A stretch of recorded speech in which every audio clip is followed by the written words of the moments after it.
If someone never heard me and wanted to understand my style. Hey, chicken stepping on their own feet, they not bow-legged. Toy Stories, we been toe tagging. Monsters Inc., we got the dough stacking. I talked to Vic Mensa, I talked to Smino. I told Smino, I was like, bro, your fans would sit in a room with you and design the Air Forces with you. Like, they would spray paint jerseys with you, bro. Like, they like your music, they like your art.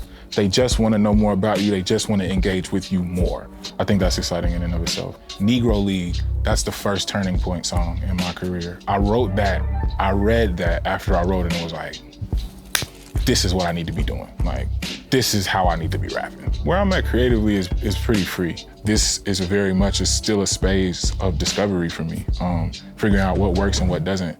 We just went through a trial with my most recent album, A Murder of Crows, where we figured out a lot of things that didn't work. But it was intentional, you know? So that is the perfect word is discovery right now. That's where I'm at. Most of my career, I was in an uncomfortable situation.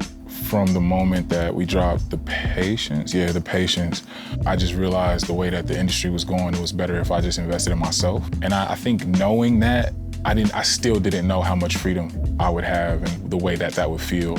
Also the amount of control that it puts me in. These are all positives, but it's also just very different from how I've operated, right? So I had to get used to it. There's definitely an active assessment period, right? Where we're still figuring out what's the best course of action for moving forward with releasing things independently. But all of that being said, it's fun, it's exciting, and it's free. So I feel good. Streaming doesn't work great for me before we even get into numbers, just because I only get paid twice a year, right, off streaming. Like, I gotta wait for the reporting to be done. Once the reporting is done, we do that for the first 6 months, and I'll get paid at the beginning of the year, and then royalties for the next 6 months get paid somewhere close to the end of the year. It's usually like March and September. If you're a person, I'm not, but if you're a person that's truly living off the sale of your music, well, now you gotta wait for these 2 checks twice a year. You know what I'm saying? It's like, that's ridiculously inconvenient, no matter how much money it is, unless it's enough money that you could float for 6 months. This is not the position that I'm in. So the position I'm in is I wait on those checks while I do other stuff. You know what I'm saying? Like, and I'm blessed to be able to do that, but we're trying to find a solution for that. You know, we're trying to find a solution for what we felt like was ridiculously unfair with the way that streaming worked. Influence. I was influenced to even by LaRussell.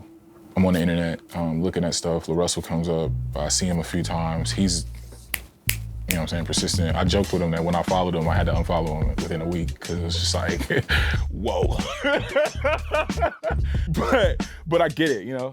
He's fighting that algorithm and he's doing it well, you know what I'm saying? So it made me pay attention, and you know, quickly Even came up a lot. So me and my manager, we do, you know, research on Even and reach out, have a conversation, and love it. That's where it started. And then when I got in and started having the conversations, I just understood it felt like, okay, we can partner with some people who have our best interests at heart. You know what I'm saying? Like, I think even on the back end, I had questions about why Even charges 20%. And I was like, what the f, this is too much. Like,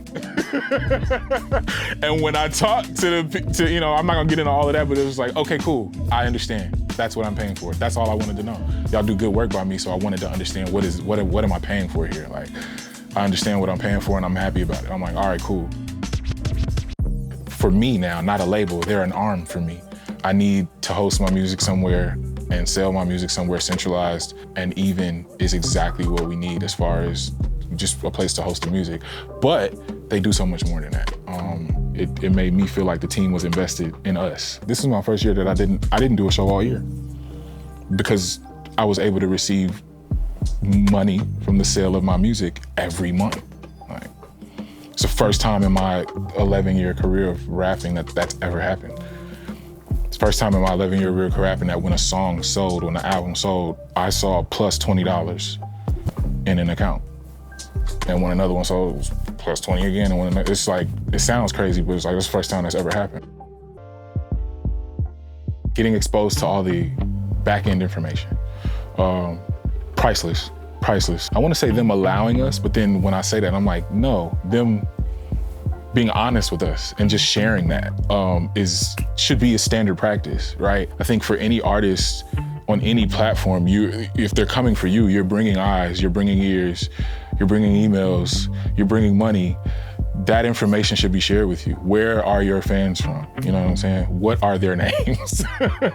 What are their emails? You having the ability to contact them beyond the point of sale. That's what these other entities are hoarding, right? Because that's probably some of the most valuable information in the entire, transaction. Even sharing that with us has been invaluable, priceless. And it's helped me understand that this really should be standard practice from music services. I would say nothing comes close to that. All we needed was a place to host and sell the music. They've been exponentially more than that. There's so much opportunity here. There's no reason why you can't find good business. And that's what I definitely feel like I found independently with Even, without a doubt. So this is where we'll be. We're here.